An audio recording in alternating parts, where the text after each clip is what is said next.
Bonjour à tous, bienvenue dans Avis de Tendance, l'émission qui vous rafraîchit les idées au programme de la mode, de la déco, du design, des tendances pour un 26 minutes très lifestyle. Et aujourd'hui, j'ai la chance de recevoir une grande dame, cinéaste et écrivain de talent. Sa vie a été jalonnée par de nombreuses épreuves.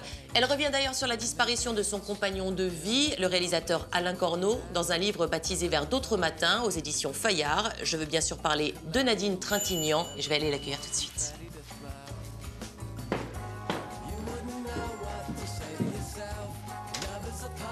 Bonjour Nadine, entrez. C'est ici? C'est ici, vous êtes au bon. bon endroit. Ah, c'est joli. Comment allez-vous? Bien, merci. Bien, on se fait un bisou. On s'embrasse. Laissez-moi vous débarrasser de votre manteau, de votre oui. sac. Est-ce que je peux vous offrir quelque chose à boire? Un café serré, comme les Italiens. Très serré, alors je vous laisse vous installer. Allez-y, je vous en prie, j'arrive tout de suite. M'installe n'importe où. Oui, j'ai où vous envie. voulez. Oh, ben, je vais m'asseoir là. C'est pas mal. C'est pas mal, vous avez trouvé? Oui, c'est pas mal. Mais je vais m'ennuyer, là, si Non, vous venez j'arrive tout pas. de Si suite. quelqu'un vient pas, je vais m'ennuyer à mort. Je peux pas parler à une chaise vide, j'ai l'air d'une Je vous imbécile. assure que non, regardez. C'était juste le temps de passer. Ou alors je parle comme si vous étiez là, et là, j'ai carrément l'air complètement folle. Non, non, regardez. Hop là, vous voyez, il est arrivé, il est là le Merci. café. Je m'installe et on attaque. Allez. À votre santé. Merci.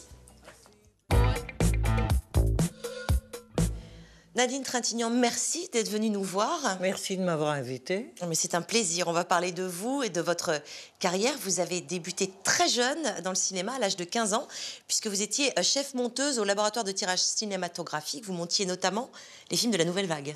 Oui, mais alors, non, au laboratoire, qui était une usine, j'étais pas chef monteuse, j'étais stagiaire. D'accord, donc vous À avez 15 débuté, ans, mais à 15 ans. À 15 ans, j'étais stagiaire. J'ai été monteuse très jeune, effectivement, grâce à la Nouvelle Vague, parce que à ce moment-là, les monteurs n'étaient monteurs qu'à 40 ans. Et puis vous êtes aussi passé derrière la caméra, vous êtes devenu cinéaste, vous avez réalisé plus de 20 films pour le cinéma et la télévision. Il y en a un qui vous a particulièrement touché, marqué, si vous devez en retenir un? Victoire, parce Oui. qu'il a le mieux marché, peut-être, et parce qu'il y a Marie. Alors, à partir des années 2000, vous vous êtes aussi tourné vers la littérature. Qu'est-ce qui vous a poussé à écrire? Alors, c'est grâce à Jean-Marc Robert, qui a été mon premier éditeur. À ce moment-là, Christian, mon frère, avait la maladie d'Alzheimer. Et il ne comprenait plus ce que je lui disais. Donc, j'écrivais des lettres qu'il ne lirait jamais. Et il m'a dit, essaie d'écrire 10 pages pour un livre en y pensant et envoie-les-moi. Ce que j'ai fait. Et c'est comme ça, c'était Ton chapeau vestiaire, mon premier livre. Oui. D'essayer de faire de la littérature avec ce qui vous fait souffrir ou ce qui vous donne du bonheur aussi, ça devient autre chose. La douleur ou le bonheur deviennent autre chose. Ça devient une phrase qui doit avoir une musique qui soit bonne, avec les bons mots. Ça devient un travail merveilleux à faire. Alors, votre dernier livre, Vers d'autres matins, revient sur la perte de votre compagnon de vie, le réalisateur Alain Corneau. Vous avez vraiment écrit à cœur ouvert. C'est une déclaration d'amour, ce livre? Oui, ce qui est bien normal parce que ça a été une merveilleuse rencontre. Et ce qu'il y avait de merveilleux, c'est qu'on le savait tous les deux. On n'en revenait pas d'être si heureux après 10 ans, après 20 ans, après 30 ans. C'était un homme exceptionnel. J'ai pris des notes quand on a su qu'il avait un cancer. J'ai pris des notes dans les hôpitaux. C'était dans l'idée de lui raconter après dans quel ordre je pensais qu'il allait guérir, moi. Dans quel ordre il avait subi ses examens. Et puis, quand je suis rentrée toute seule à la maison, j'ai eu le désir impérieux d'en faire un livre. J'ai pris mes notes, là, et commencé le travail. Et j'ai écrit aussi, parce que j'en avais besoin, le bonheur avec Alain, les voyages... Oui, parce que c'est un livre qui est effectivement douloureux sur la perte d'un être cher, mais il y a également beaucoup de lumière. Et la lumière est apportée par les souvenirs que vous partagez de vie avec lui et tous ces voyages, notamment l'Inde, où je crois que l'Inde, ça a été une destination que vous adoriez tous les deux. Oui, on avait tous les deux envie d'y aller et nous y sommes allés des tas de fois. Oui. Une fois tous les 2 ans peut-être. Et jamais au même endroit et c'était toujours merveilleux. Et vous avez également eu d'autres destinations comme la Mauritanie aussi que vous avez... Ah, ça c'est un souvenir. C'est vrai c'est le plus beau voyage qu'on ait fait pour moi. Oui. Parce qu'on est parti imprudemment, sans boussole. D'ailleurs, on ne savait pas la lire, alors qu'est-ce qu'on en aurait fait? En Mauritanie, il y a un vent, un ras de terre qui efface les pistes. Ah oui. Alors On peut pas faire le petit cherchait pousset. beaucoup les pistes. J'allais devant lui en voiture, mais elle partait dans plein de sens. Donc on s'est souvent perdu. Oui. Vous avez voyagé un petit peu en France aussi? Et alors, pas tellement, parce que je me suis toujours dit, il est temps, quand je serai vieille, j'irai voyager en France. Alors, Arles, vous connaissez, j'en suis sûre. Arles, je connais. Bon, alors moi, je vous propose tout de suite, dans un petit sujet, de découvrir Arles, mais façon art de vivre. Regardez.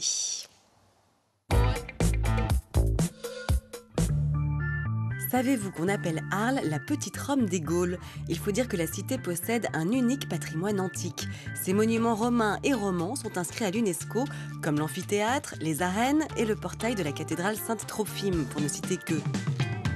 Alors on chausse les espadrilles pour partir à la conquête de ces ruelles. En plein centre-ville historique, à 2 pas de la place du Forum, impossible de rater le néon rose « Bonjour Tristesse » qui orne la vitrine La Fabrique. Un clin d'œil à Françoise Sagan, mais surtout à un célèbre graphe de Berlin, capitale qui passionne France, la propriétaire. La Fabrique, ça m'est venu automatiquement comme nom, parce que ça vient de la Factory à New York. C'était à la fois le club donc à New York avec Warhol et tout ça, mais c'est aussi le côté justement qu'on fabrique quelque chose. J'ai pris l'appellation Concept Store parce que ça me permettait justement de faire un petit peu de tout. Des livres, des vinyles, des gadgets, toujours dans un esprit alternatif, un peu avant-gardiste et vintage dans l'idée où là ça touche plus les années 80. Je me considère un peu comme un ovni arlésien parce que j'essaie d'avoir un côté gentiment provocateur mais sans plus. C'est vrai qu'on ne peut pas vraiment me catégoriser. C'est vraiment mon univers. C'est-à-dire que c'est un peu comme si je recevais les gens chez moi. Juste à côté, profitons de la douceur de vivre arlésienne sur la terrasse du café d'autrefois.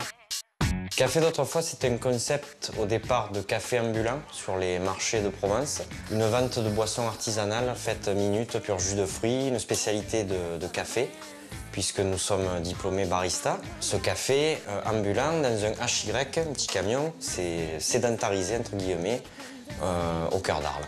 L'esprit, c'est justement la redécouverte de la détente de la pause café. Nous, on propose vraiment un endroit où le but, c'est de prendre 5 minutes et de déconnecter, de boire quelque chose de bon, de pas cher, servi avec le sourire, et d'oublier un peu ses soucis.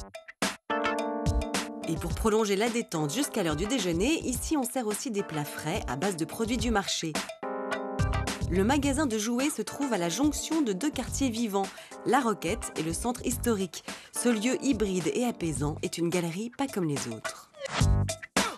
Tous les Arlésiens et les vieux Arlésiens connaissent ce lieu comme l'ancien magasin où ils venaient acheter leurs jouets quand ils étaient enfants. Dans le magasin de jouets, il y a 2 activités. Il y a une activité boutique et une activité galerie. Et on essaye de faire en sorte que la boutique nourrisse la galerie et la galerie puisse nourrir la boutique aussi. On fait des allers-retours entre les objets qui sont présentés dans la boutique et les objets qui sont présentés sur les murs. Arles, c'est une toute petite ville, c'est quasiment un village, mais avec une ambiance et un passé littéraire et artistique complètement incroyable. Et moi, je pense qu'il y a une énergie particulière dans cet endroit. Autrefois appelé Vieux-Bourg, le quartier de La Roquette cache de nombreux hôtels particuliers, typiquement arlésiens. Une façade sobre qui ne laisse en rien présager un tel écrin de verdure, idéal pour y passer la nuit.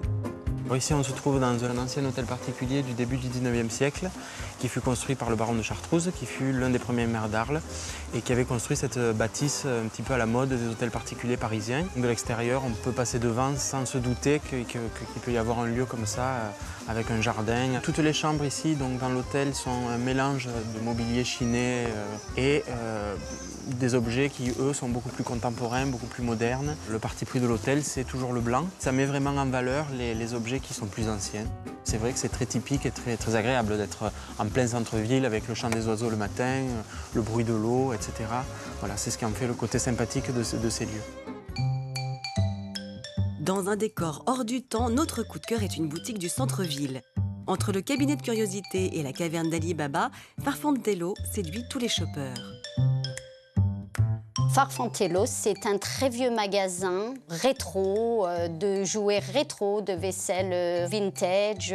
Elle est à mon image parce que j'aime beaucoup ce qui est vintage, ce qui a du vécu. Il y a des personnes d'âge avancé qui, justement, ont besoin de retrouver tous ces objets. Et puis, il y a des personnes qui retrouvent souvent leur âme d'enfant. Je pense à la boîte à musique. Beaucoup de personnes l'ont eu étant enfant et ont eu envie d'acheter, voilà, pour leur petite fille ou pour leur petit garçon, une boîte à musique. Puis, c'est très cocooning, donc les personnes s'y sentent bien. Et enfin, voyons Arles à travers les yeux d'une artiste. Claire est sérigraphiste. Elle nous emmène au bord du Rhône où elle s'inspire. J'adore Arles parce que c'est une ville à taille humaine, c'est-à-dire que je fais tout en vélo sans problème. Il y a une richesse culturelle assez impressionnante par rapport à la taille de la ville. Et puis, bien sûr, il y a le climat, le soleil et la forte présence du Rhône qui donne un caractère puissant et naturel à la ville. Il y a vraiment le mélange du passé, avec tous les vestiges romains qui sont très riches dans la ville, et la vie des gens et l'actuel avec tout ce qui est au niveau culturel, d'expositions, de photos, de peintures, de concerts de musique, de manifestations de rue. Je crois que les Parisiens disent en Arles, mais moi j'aime bien dire à Arles.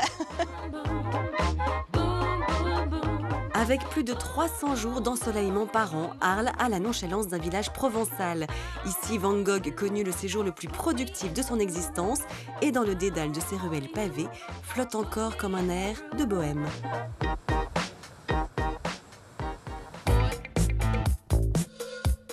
Alors, on va quitter Arles pour aller au Japon, puisque c'est une destination que vous connaissez, Nadine.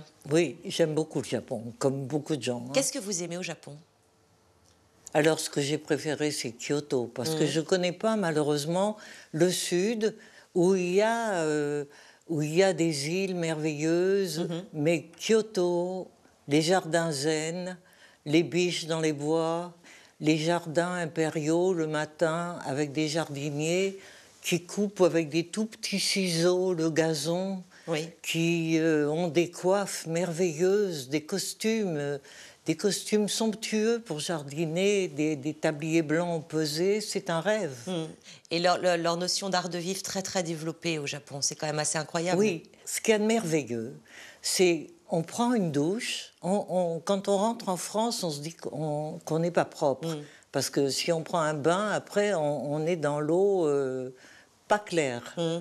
Là-bas, on prend une douche et après, on se met dans des tonneaux comme ça, avec un appui pour les bras, on se met les bras comme ça, et on regarde par la fenêtre. C'est merveilleux. Il m'est arrivé de revoir des cerisiers en fleurs par la fenêtre, dans mon tonneau, à côté d'Alain, qui était dans son tonneau, et on était parfaitement heureux. Tout le monde, chacun dans son tonneau. Chacun dans son tonneau. À contempler la nature. Oui, à contempler, et à contempler pas rien, parce que ils ont un amour de la nature très développé. Alors vous devez connaître, si vous êtes allé au Japon, l'origami, cette technique de pliage, vous savez, des papiers que font les Japonais absolument sublimes. Oui. Vous vous êtes déjà lancé? Un papier très rare. Non, je me suis lancée dans rien, j'ai regardé. D'accord. Eh bien, je vous propose tout de suite une petite leçon de pliage de papier pour faire des origamis presque comme au Japon. Regardez.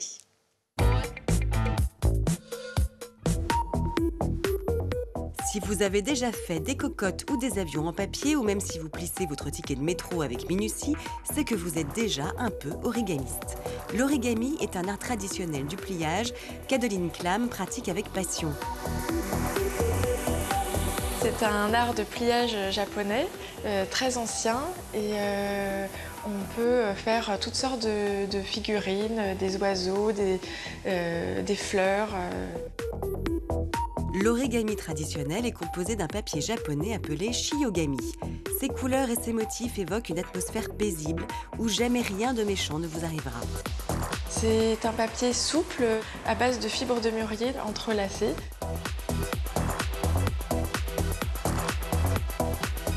Les Japonais ont coutume de serrer de ce papier pour faire des cadeaux en origami, pour des objets du quotidien. Le motif qu'on voit le plus souvent, c'est un arbre en fleurs. C'est ce qu'on va retrouver beaucoup sur les gravures, sur les kimonos. Donc c'est essentiellement la fleur de sakura. Du papier shiogami, il y en a partout dans le royaume d'Adeline, car ses fibres végétales le rendent très solide. Il absorbe les bulles d'air et ne gondole pas avec la colle. On l'utilise sur les abat-jours, le scotch, les carnets, les boîtes et leurs couvercles. Et évidemment, dans les origamis. Là, c'est le pliage d'origami le plus courant au Japon. C'est une grue, c'est un oiseau qui symbolise la paix.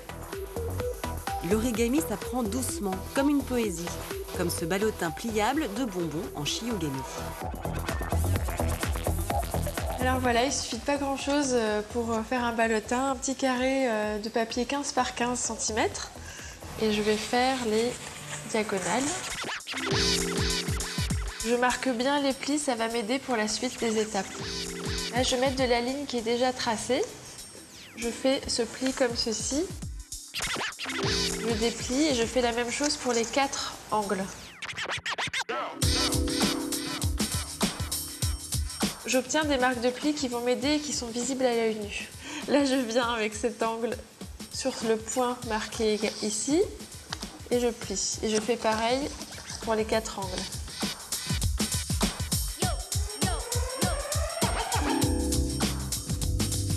Là, j'obtiens un carré qui est la base de mon ballotin. Encore un petit pliage aux angles. Je mets un petit point de colle. J'ai besoin de retrouver ce pli-là. Également pareil de l'autre côté. Il ne reste plus qu'à former le ballotin en assemblant les 2 pointes tout en gardant le carré à sa base. Bien sûr, vous avez compris.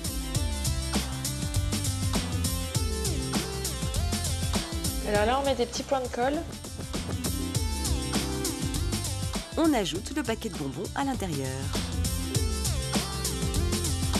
À la ligne perforatrice miniature, je vais faire des gommettes. Je vais y déposer de la colle. On colle les 2 gommettes l'une sur l'autre avec le ballotin en sandwich. Voilà donc une jolie poésie de papier. Autre tradition du Japon, la kokeshi qu'Adeline détourne en origami. La poupée kokeshi, c'est une poupée en bois. On l'offre en gage d'amitié, d'amour aux enfants. Pour en faire un marque-page, dessinez la silhouette d'une kokeshi. Découpez-la. Il vous faudra aussi 3 carrés de papier de 6 cm et un autre de 10 cm. Pour ces 4 papiers, le même pliage, c'est-à-dire juste le plier en 2 dans sa diagonale. Centrer tous les triangles ensemble en laissant, on va dire, 2 mm là de décroché. Positionner ma poupée. Là, je vais rabattre en mettant de la colle à chaque fois, de manière à ce que cette ligne soit parallèle à cette ligne. Puis coller chaque couche du kimono.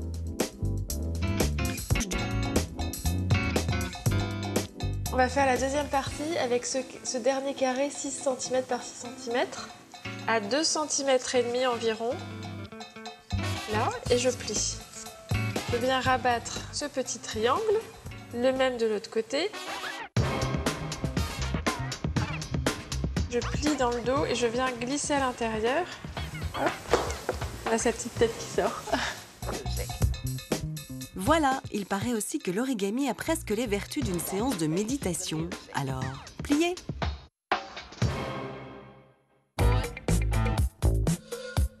Alors Nadine, je rappelle la sortie de votre livre Vers d'autres matins aux éditions Fayard, un livre très émouvant, un très joli livre, poignant vraiment. Et j'imagine que là vous avez d'autres choses, des projets peut-être dont vous voulez qu'on parle ensemble. Oui, je suis en train de travailler, mais je ne sais jamais parler de ce que je suis en train d'écrire. Sinon, je n'écrirais pas. Oui, et c'est pour quand alors? Ah, ça, je ne sais pas. C'est la seule chose que je demande à mon éditeur, c'est de ne pas me demander de date. Oui. Parce que je ne sais pas quand j'aurai fini. Je ne sais jamais. Vous savez, Ce qu'il y a de bien dans la littérature, c'est qu'on peut faire des brouillons autant qu'on veut, on coûte d'argent à personne. Oui. C'est le contraire du cinéma où quand on veut refaire, c'est presque impossible. La minute parce de que ça pellicule coûte est chère, c'est clair. Oui. Oscar. Je ne voulais pas vous déranger, je me suis inscrit discrètement. Nadine Bonjour Tratillon. Nadine. Bonjour. Alors, Vous aviez des trucs de couleur, j'ai senti. Ben avec oui, l'œil. regardez, je suis venu, en fait, heureusement, je suis venu avec mon siège aujourd'hui, parce que là, vous m'auriez laissé debout. Ah non, mais il est très beau d'ailleurs ton siège. Comment vas-tu? Très bien, ça va? Tu vas nous... Alors, Oscar, Nadine, je vous explique, il nous parle toutes les semaines de la tendance. Il décrypte la tendance dans le design, dans la mode. Tiens, c'est intéressant. Voilà. Oui. Je suis venu avec mon siège parce qu'aujourd'hui, on va parler de la tendance nomade. On va être libre. Mais c'est avant, bien. on va regarder un micro-trottoir pendant que je m'installe. Allez, c'est parti.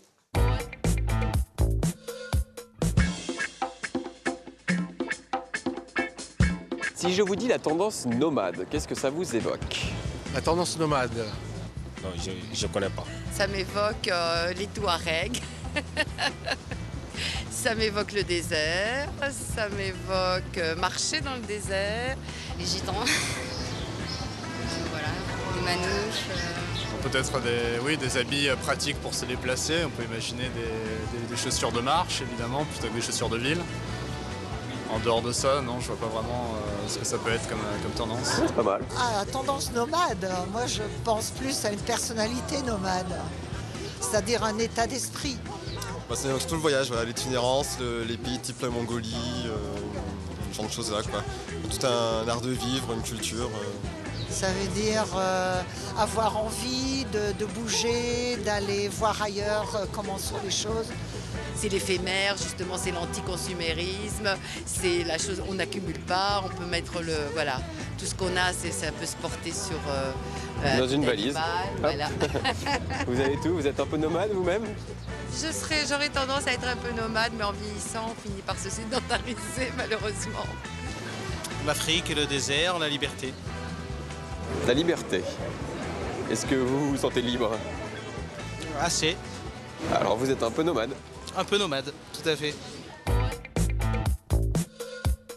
Bien, tendance nomade. J'ai bien fait de venir avec mon c'est- siège, en fait. Mais hein. c'est formidable, parce que comme ça, jamais battu. Voilà, On au moins, l'emmène partout. voilà, c'est convivial. En fait, voilà, c'est une vraie tendance qui donne un peu un souffle de liberté. Dans la déco, on retrouve de plus en plus de produits nomades. Oui. Donc, quand je veux dire nomade, ce ne sont pas forcément une influence qui vient de l'étranger, mais c'est plus dans le fait, la fonctionnalité du produit. On va pouvoir le prendre. Et voilà, Oui. exactement. On va pouvoir sa table, là, par Et exemple. exactement. Alors là, ça, c'est une collection qui vient d'être faite, qui était au salon de Milan, qui a été faite par une grande marque qui est très inspirée par le voyage, qui a deux initiales qui sont un L et un V, pour ne pas le citer, qui a travaillé avec de nombreux designers très connus, dont Christian Liègre, qui a créé en fait un bureau nomade. On a, vous voyez, c'est mon petit fauteuil avec lequel je suis venu, qu'on voit ici, qui a toute une série de produits qui a été créé comme ceci.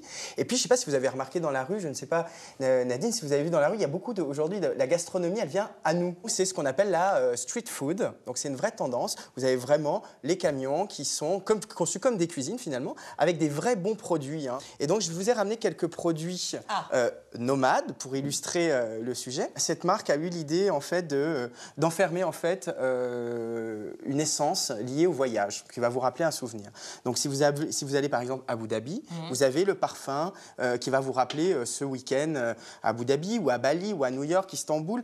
Chaque essence va vous rappeler un souvenir olfactif, une destination. Toute cette tendance de j'emporte avec moi, finalement, c'est ça. C'est j'emporte, je suis libre. Vous voyez, vous avez même le coussin, vous partez avec. C'est pas un coussin qui gratte, ça gratte un peu, ça, Oscar. C'est du coussin qui gratte. C'est bien pour aller au corrida.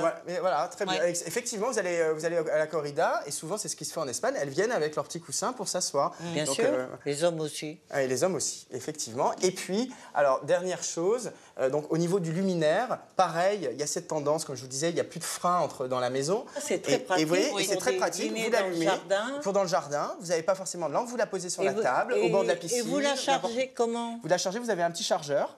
Comme un téléphone, en fait, vous ça le se branche, chargez, c'est une batterie. Vous l'enlevez, vous avez une batterie, et voyez, vous pouvez l'amener effectivement sur votre balcon. Donc il y a cette tendance quand même à l'évasion, à ce côté nomade, qui séduit en fait, qui séduit parce je crois qu'on est simplement devenu trop sédentaire. C'est clair, et en tout cas tous ces objets invitent au voyage et donnent envie de voyager. Merci beaucoup Oscar. Je vous remercie, merci Nadine. Merci à vous. Merci Nadine d'avoir accepté notre invitation. Merci, c'était très bien, très agréable. Vous êtes tous de bonne humeur, ce qui est plaisant. D'accord, merci. Merci Nadine. Et maintenant, place à mon agenda art de vivre pour être sûr de ne rien rater de la semaine. Le tour d'horizon de l'actu art de vivre en 80 secondes, c'est maintenant et ça décolle. On commence par un petit tour arty à Nancy pour plonger au cœur de la Renaissance avec l'expo L'Automne de la Renaissance d'Arciboldo à Caravage. Près de 150 chefs-d'œuvre sont réunis au musée des Beaux-Arts de la ville, alors on s'y presse jusqu'au 4 août. Le livre de la semaine est aux éditions Taschen.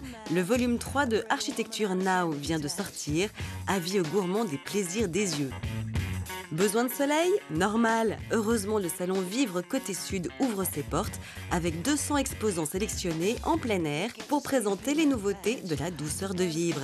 Rendez-vous sous les tilleuls du parc Jourdan à Aix-en-Provence du 7 au 10 juin.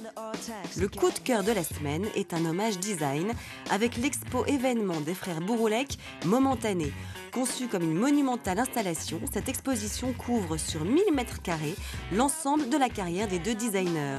Après Bivouac, au Centre Pompidou de Metz, ils investissent la nef des Arts Déco pour y présenter toutes les facettes de leur production. C'est jusqu'au 1er septembre.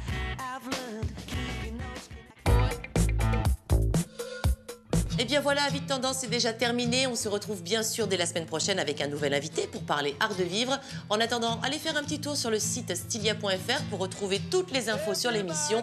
Portez-vous bien, je vous fais de gros baisers. À la semaine prochaine, bye. Everybody's gotta live. I think you know the reason why.